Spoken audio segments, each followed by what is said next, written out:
All right, it's going to go fast. You ready?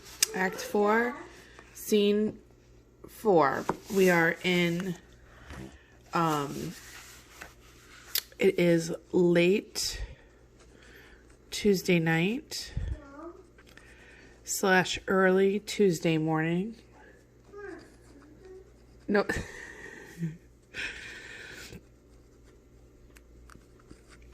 I'm sorry, Wednesday morning. What was that? Shh, Daddy's sleeping. Okay. Oh, the joy of children. Okay. Now, remember that we just had a very serious scene. Juliet said all of her fears, and she talked about, you know, the concerns, and what if she's being poisoned, and what if these creatures come out and attack her, and so very serious. She takes this potion. Well, the audience now needs some kind of comic relief. So this scene takes place as that. So they're getting ready for the wedding.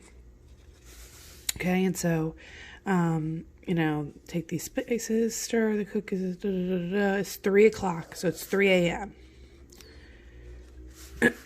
So she's saying, you know, he says, spare not for cost, like, and they're all cooking.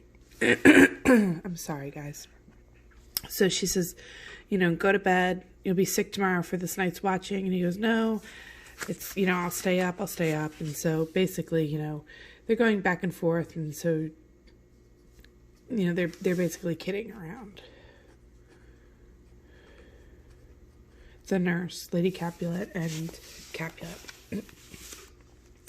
And here comes the serving man, okay? And he says, you know, make haste, hurry up, fetch some drier logs. Call Peter, he'll show you where they are. And he says, I'll find out I'll get the logs. Okay. And then he says, you know, you shall be a loggerhead, meaning like a blockhead, like, because you have a good head for finding logs. Okay. And then Paris will be here. We gotta hurry. And then all of a sudden, boom, boom, boom, Paris is here. So you've got a speeding up of time here. So time speeds up. Because all of a sudden it was 3 a.m. and now it's the morning. So now it's Wednesday morning. Okay. And so here comes Paris. There's music playing. And so he says, here, go wake Juliet up. Get her ready. I'll go chat with Paris. Make haste. The bridegroom has come. Make haste. Okay. End of scene. Okay. So now, again, this is Wednesday morning. It's also the wedding morning.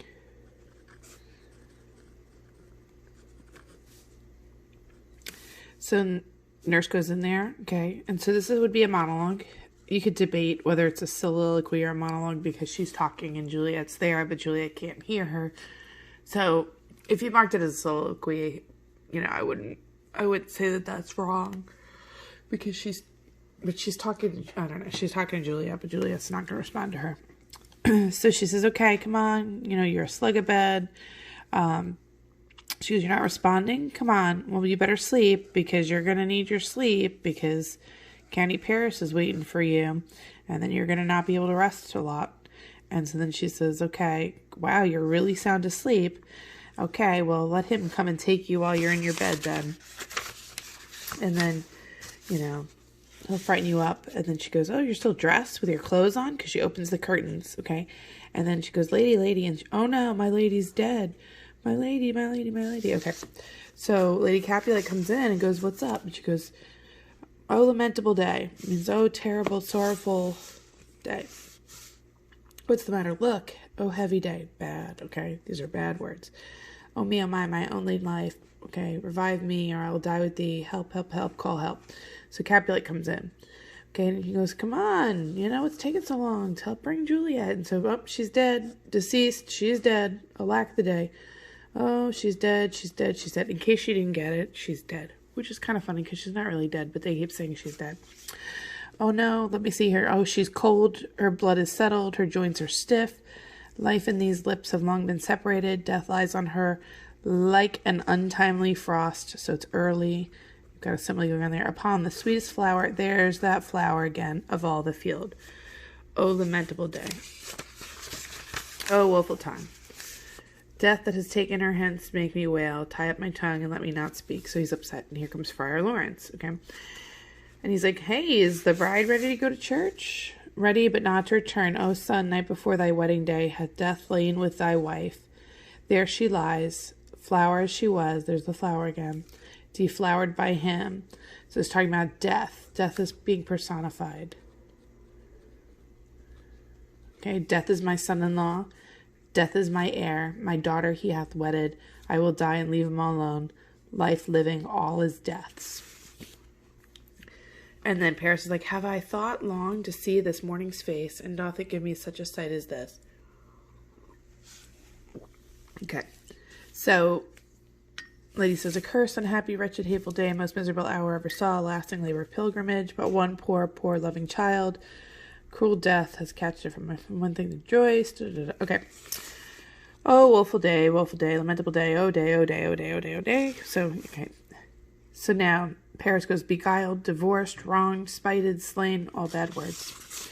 Not happy. He's disappointed. He feels like he's been cheated. Most detestable death, by thee beguiled, by cruel, cruel, quite overthrown. Oh, love, oh life, not life, but love and death. Despised, distressed, hated, martyred, killed, uncomfortable time. Why camest thou now to murder? Murder our solemnity? That means unity. O child, my soul, not my child. Dead art thou. Alack, my child is dead, and with my child my joys are buried. Now remember, there's the same man before that said, beg, plead, die in the streets, I won't care. Now he's upset. Okay. Now he says, peace, confusion lives not in these confusions. Heaven and yourself had part in this fair maid. So he blames them. So he's saying destiny and you guys had part in this. Now heaven hath all, and all this better is for the maid. Your part in her you couldn't keep from death, but heaven keeps part in eternal life. So saying, don't worry, she's in heaven. The most you sought was her promotion, meaning you want her to get married. For it was your heaven, she should have been advanced, and weep now, seeing she is advanced above the clouds as high heaven itself. Oh, this love of your child so ill that you run mad, seeing that she is well, but not well married that lives married long. But she is best married that dies married young. Dry up your tears and stick your rosemary on this fair course. Rosemary is I don't want to say a seasoning. It is a seasoning, but it's a plant that has a very distinct smell, and they would put that on the bodies. Okay, and bear her to church. Remember, that was part of the plan. For though fond nature bids us lament, yet nature's tears are reasons of merriment. So we're going to go to have a funeral. Okay. And then he says, all things that we ordained festival. So all the things that we plan to have for our wedding, turn from their office to black funeral. So from wedding to funeral. Now this part's pretty cool because he takes all of the things that you would have at a wedding and a celebration and explains how they're now going to be used for the funeral. From instruments to melancholy bells, wedding cheer to sad burial feast. So the food, the music, our hymns, solemn hymns to sullen dirges change. Dirges are very sad funeral songs. Our bridal flowers are for the buried corpse. So for the corpse. And all things change from them to the contrary. Sir, go you in, go madam, prepare with him. And sir, go with Paris. Everybody prepare to follow this course unto her grave. Heaven's first blah, blah, blah, blah, blah. Okay. And so now the musicians are going to they're just going to sing a little song. Play Heartsease, okay? And then, the only part, so again, this is very sad, this part up here, so this is going to be the comic relief again. Okay. So then he's like, will you play Heartsease? And he goes, no, I'm not going to play this. And he goes, I'm going to serve them. This is the only part that you really need to, this is all. And he goes, then I'll serve the creature's dagger on your pate, pate, I'm not sure. I'll carry no crochets. I'll ray you, I'll fa you. Do you note me? So these are puns again. Do, re, mi, fa, sol, la, ti, do. Okay. So he says, and you'll ray us and fa us and you note us. Pray you put up your daggers and put out your wit, meaning they're being funny. And so, this is all, we don't get this because they're referring to people that are singing and things like that are not from our time. But people during Shakespeare's time would get this. And so it's going to end. He says here, you know, come on, we'll tarry for the mourners and stay for dinner. And they're going to stay there. But they're making a bunch of jokes afterwards just to kind of ease the audience's emotions. Okay. So this is the end of Act 4, Scene 5. So this ends Wednesday morning / afternoon. Now, let's do a recap. Okay, so we end Wednesday morning, afternoon. I had to edit what I said before, so I cut the video if it seemed odd. If we go back, remember that this story starts Sunday morning. Sunday morning is when Romeo is in love with someone else. Okay, he doesn't meet Juliet until late Sunday night. They get married on Monday. They have their wedding night. And by Tuesday night, she's already drinking the potion. She's already drank the potion. Sorry, bad English. You know, you're talking about not even a full 3 days. Okay, let that seep. All right, so that's where we're at. That's the end of Act 4, Scene 5. So we will finish Act 5. I hope it won't take that much longer. If you look, it looks like it's a lot, but you've got a lot of empty stuff in your books. Okay, some extra stuff. All right, make sure you answer the attendance question, and make sure you answer the Romeo and Juliet question, which I'm going to post. All right, peeps, have a great day.